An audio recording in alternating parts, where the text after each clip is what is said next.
We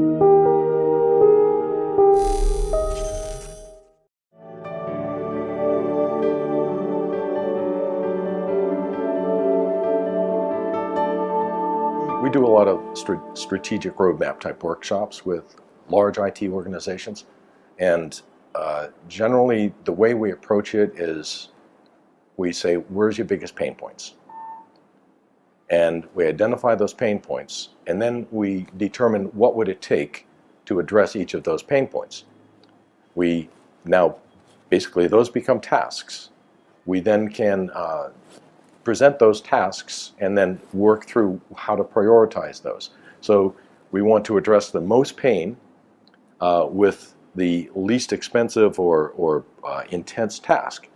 That's a low-hanging fruit. And then we present each one by prioritization, by business case. We build a mini business case for each task. We then let them decide how do they want to address those tasks, where do they want to put them in order, and then we lay them out on a timeline based upon how much budget and resources they have available to address those tasks.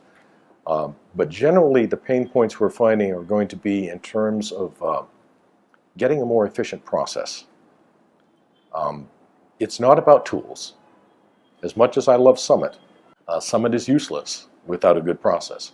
And so you need to approach both at the same time, but you really need to have a good process.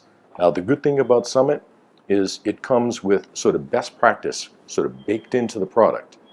And what that kind of does is it helps for the client to actually adopt the best practice in order to use the tool. But it doesn't enforce an unnecessarily long and arduous filling of forms, and it's flexible enough that we can allow it to address small companies, large companies, pharmas that have more complex processes because they have GXP type requirements, good manufacturing process, etc. So the flexibility is important. And this is something that this tool provides that some of its major competitors do not, because they're trying to be everything for everybody.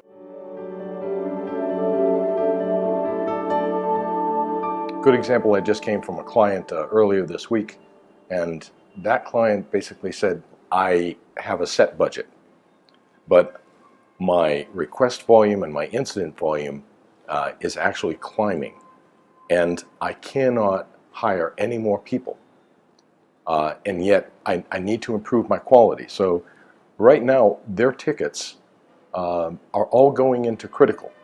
Every single ticket eventually moves into critical as it moves through the SLA cycle.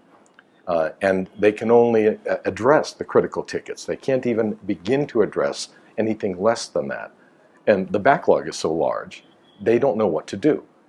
And if they can't increase their budget, they can't increase the number of people they have, and they can't reduce their quality, there's only three knobs, right? There's quality, there's resources, there's cost, and so we're actually turning the automation knob, which is reducing the number of resources they require. And so we're going in and saying, okay, so let's work on the process for each of these requests. Let's make the fulfillment much easier, and let's make the experience for the client more satisfying. And there's lots and lots of opportunity to do that. And within the tool itself, like within Summit, we have the opportunity to basically integrate computer telephony, or like automated call distribution systems.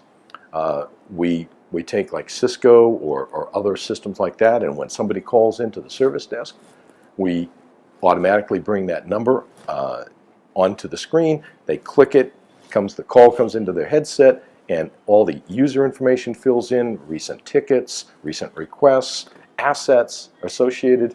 And what this then allows the agent to do is the agent can sympathize with a user that's called in like 5 times in the last 2 days about the same thing.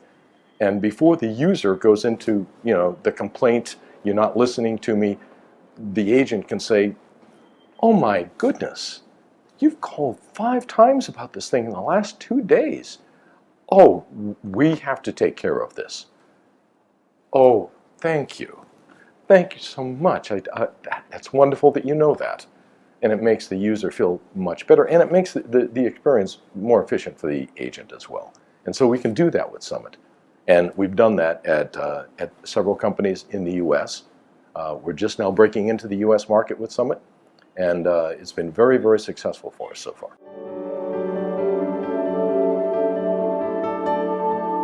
First of all, the partnership with Summit is somewhat intimate compared to other vendors. And so what we're able to do is actually, Summit it partners with us when we go into the client to deploy the product. They partner with us in pre-sales. They partner with us as we're implementing. They partner with us and the client, and actually have a very active interface for taking enhancement requests, ideas from both the client and from us, and then they respond to those ideas. So the partnership with Summit mostly is beneficial from that perspective, in that they're an intimate partner. Actually, the first implementation that we did in the US, that was a big question. So they were looking at several products, and we introduced Summit into the mix, and we introduced it because it's very fast to implement, extremely fast to implement. And part of that is because so much is already baked into the product. It was ideal for this client because they said, listen, Hexaware was going to manage their entire IT. And so they said, bring the tool that makes sense to you, but of course we have to use it as well. So what makes sense to you, we'll adjust, because we don't really have much in the way of process already. So in that sort of situation, now we can bring a tool that has the best practice baked into it, into that environment, and it's not a lot of configuration, not a lot of customization has to go into it, and the configuration is very well defined.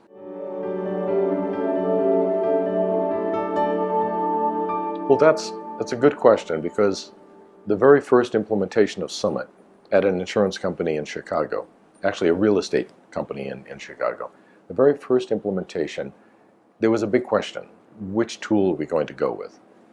We went in there with sort of a formatted approach to product evaluation, and so we had all these criteria that we would measure, and we weighted each criteria based upon what's important to the client. Those were the things that were important to the client, particularly speed of deployment. The UI was extremely important to the client, and best practice. So they wanted best practice, but they didn't want to spend a lot of time going through best practice. Frankly, we were going to be doing most of the IT support work, and so that process was really up to us for the most part. This process that comes with Summit was already where we needed it to be. It allowed us to support the service desk. It allowed us to do incidents. It allowed us to do procurement. It already had a very mature IT asset management solution with a wonderful interface for IT asset management, where you see everything and you can click and find everything you need on one dashboard. This is somewhat unique among its competitors. You don't see that. So in areas like IT asset management, which was very important to this client and is important to a lot of clients that we have, that became a major differentiator. So we went through, did the spreadsheet, scored everything, and with the weights, Summit came out on top of all of its competitors.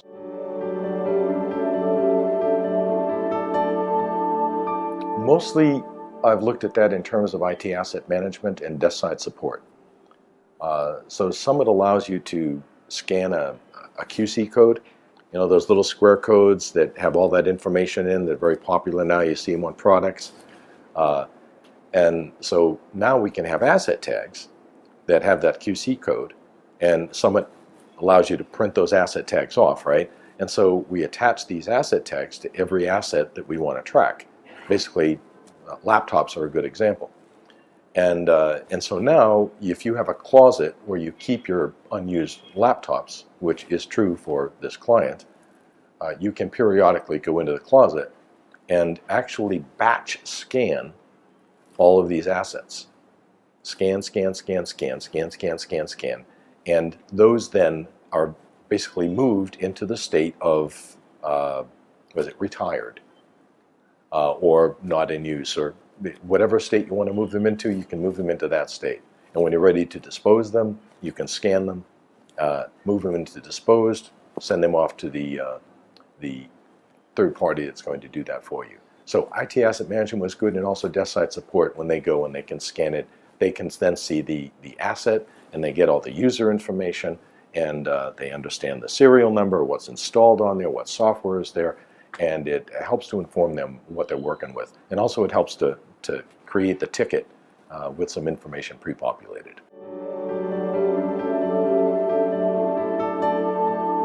First of all, it's there. And most tools do not have gamification. For those who might be watching this, gamification allows you to go through and select certain KPIs or metrics and assign scores, and then sum up those scores for a particular badge. And so what you're trying to do is you're trying to encourage good behavior through recognition, and you do the recognition through these scores. That's gamification. We use it in a couple of ways. The best, well, there's two basic ways where this is very useful.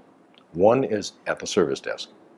And so we're actually creating a display where it's, when you go into a service desk and you have that big display that usually means absolutely nothing, and nobody pays attention to it. Maybe they only turn it on when they have a visitor, and they want the visitors to see a big display. This is a case where the display actually means something. So what the display shows is it shows your top agents. So it'll show maybe the top agent in terms of a gamification score that's focused heavily on CSAT. So who's your top agent for the week, for the month? It can be up there. And then that agent has a badge associated with being the top agent for that month. You can also see which is the best performing shift. So there are many ways to use the gamification. And to do this in the leading tool in the market, or any of the leading tools in the market, is very challenging. And I know this because I have done this, or I've been a part of the team that did this at a major airline.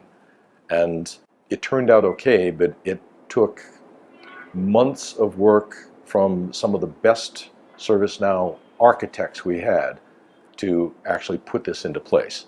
We did this in the leading tool, and it took several months of our leading software architects to do this. And that was painful. There is no pain with Summit. You get a whole list. I think there are more than 30 items in the list, 30 metrics to choose from, and you get to weight each metric. And if you don't want to use the metric, you don't have to. And so you choose the metrics you want to use, you choose the weight for each metric, and now you can encourage exactly the behavior that is best to encourage. CSAT being obviously a key behavior. And you should use caution when setting that up.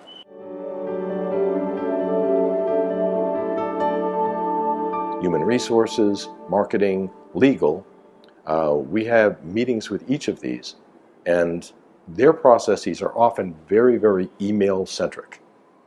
And they have to track those emails, and often they have to report on everything they're doing.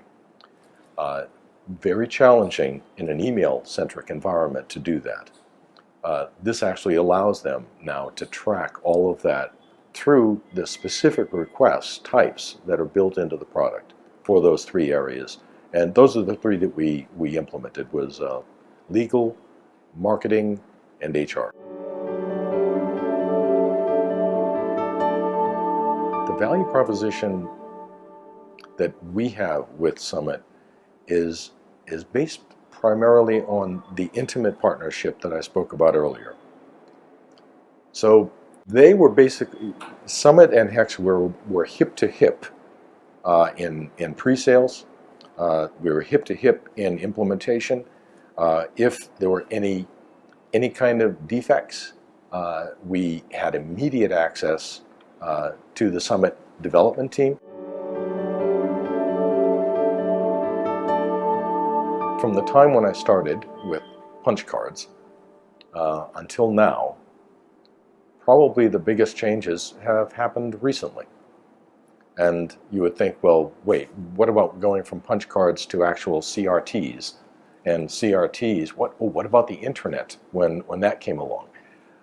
What about going from a mainframe-centric to a network-centric to an internet-centric to a website-centric to web apps? And what happened when you went from an application that ran on one big box and everyone had CRTs attached to that to an application that is running on an infrastructure that is spread all over the world, that is in the cloud, is in your data center, is on virtual boxes, on clusters, and you have all of these components that you have to deal with. The change was that now all of that is abstracted from the end user. The end user wants to have a mobile phone experience with their application. They want to have a virtual assistant experience with the app. They want to have a Siri interaction with the application. They don't want to know anything about what's sitting behind that. They don't want to know about the huge amount of infrastructure that is supporting that intuitive experience. In order to support that abstraction, the key is managing that abstraction. So how do you monitor and respond to events in that sort of an abstracted environment? The Googles and the Amazons of the world had to reinvent IT management. They had to almost reinvent ITIL, the service management approach to IT. And a lot of that involves automation and a way of implementing processes that make sense in that sort of an environment. And that complexity and the abstraction layer required the biggest shift in my view for IT during that entire 30 plus years of experience. But essentially managing that abstraction requires a tool such as Summit. And so a lot of it is going to be integrations with Summit, from event management, orchestrations with Summit into CRM products, identity management systems. All of these integrations have to be very, very seamless, have to be very easy to manage. And with all of that, we see we have to have a business service perspective rather than an infrastructure perspective. The business service is that interface on your iPhone. That's the service. And everything that's going to affect that has to be monitored almost as a conglomerate. And you have to understand when anything critical goes wrong with that. That's the biggest change. It used to be I had to monitor the mainframe. And then, a little bit more, and then maybe the network and a few app servers. And now it's way beyond that. And you can no longer have people doing that sort of management. People cannot keep up with that. So you need to have monitors and automation that's aggregating, analyzing that data. And so that's why you see so much emphasis on big data, on analytics, on virtual assistants. All of these are basically replacing the analysis that was done by people, but of course they're being built by people.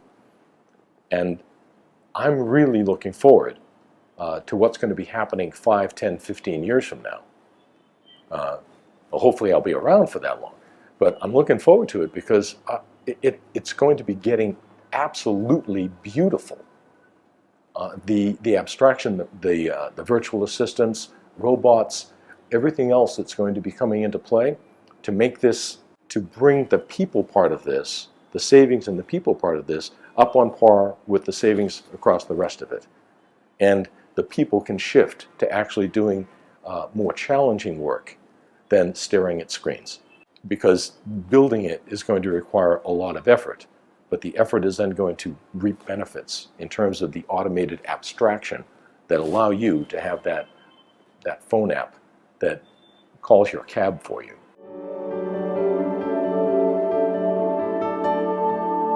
In the past decade or so, several decades, we've seen huge savings in storage, compute power, things of that nature. But we haven't seen those savings coming across in people.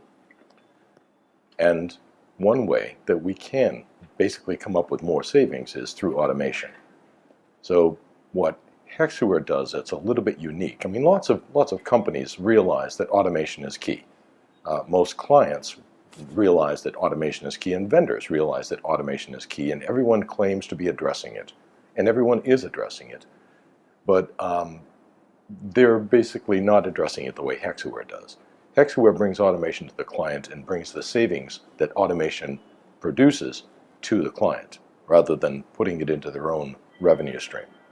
And that's quite a difference. And so within ITSM and within the tool that Summit represents here, we're basically taking that automation to things like the service desk, incident management, request management, and we're trying to make that experience much more efficient from an incident resolution and request fulfillment side, as well as much more fulfilling and satisfying from the client side.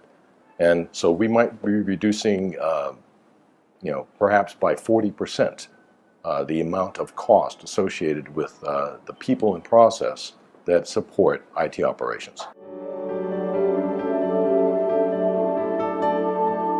At this first implementation that we did, they had a very complex request system that was mostly driven by paper, emails. It was difficult to manage all of their meeting rooms. And so they had like 13 subsidiaries and all these different meeting rooms that were being arranged in many, many different buildings. And it was a single person that was doing all this, getting all these requests. This person took a look at the meeting room application that comes out of the box with Summit and was delighted, because now she could actually have pictures of the meeting room. She could configure the meeting room according to the use that the person wanted to have. Do you want it in circular? Do you want it to be set up in a circle? Do you need, what kind of items do you need for us to have in the meeting room? Do you need food?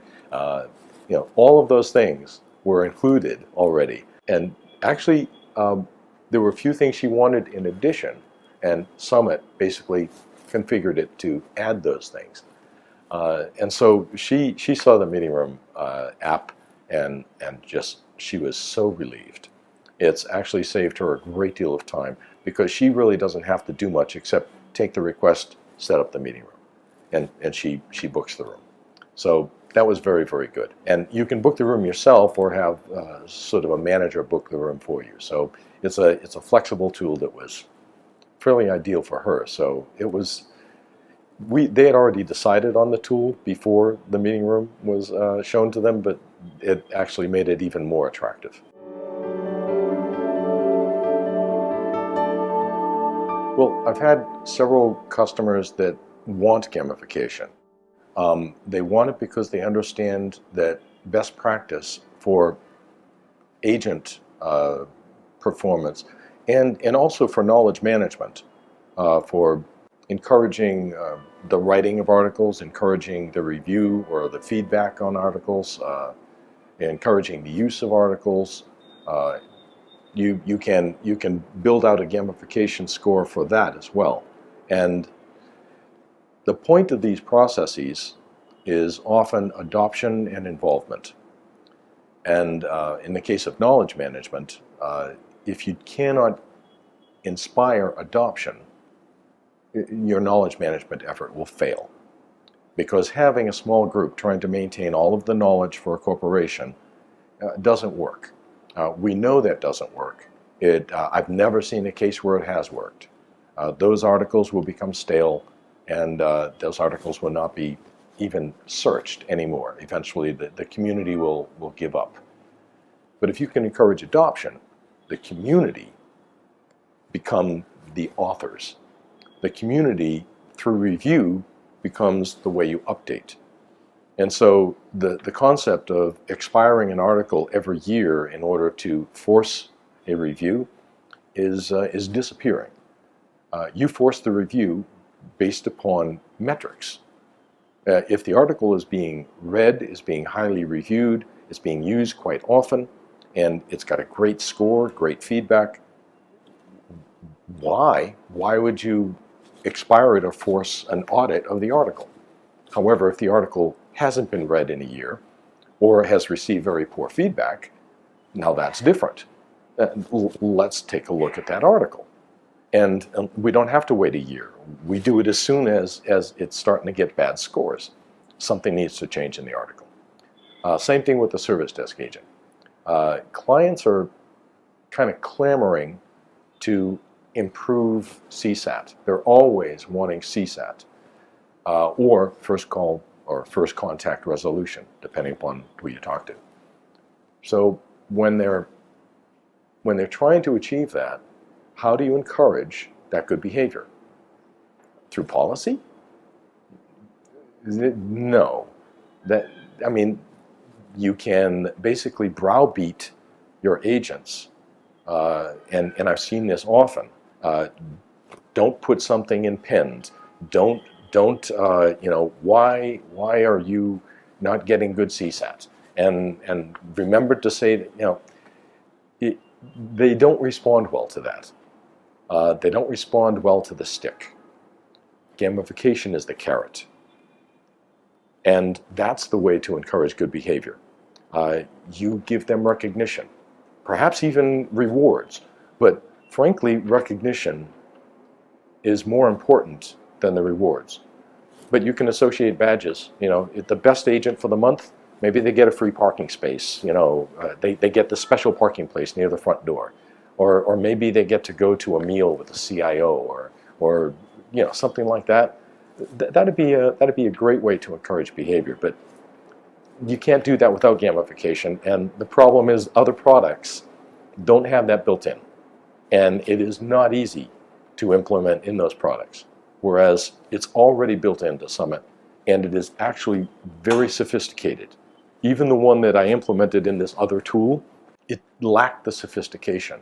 After months of work, it lacked the sophistication that we get out of Summit out of the box. We had the privilege of being the first company to install Summit in the US. We did that at a leading real estate company in the Midwest. And that experience basically told us everything we had to know about working with Summit, and as well as how effective the tool would be in a real-life situation. What we found is at that company, Summit was basically hip to hip with us throughout the entire process, and this was a great comfort both to the client and to us. And the client, actually, this implementation of Summit was part of a very broad automation effort that involved a hyper-converged. Basically, we took the entire data center and moved it into a hyper-converged environment. And basically, in the process, and with Summit, we saved that company, I believe, more than 40% of their IT spend. That was pretty significant. Now Summit wasn't the main reason that we saved that. Mostly it was that hyper-converged environment. But Summit became part of an overall platform strategy that we introduced along with that data center move.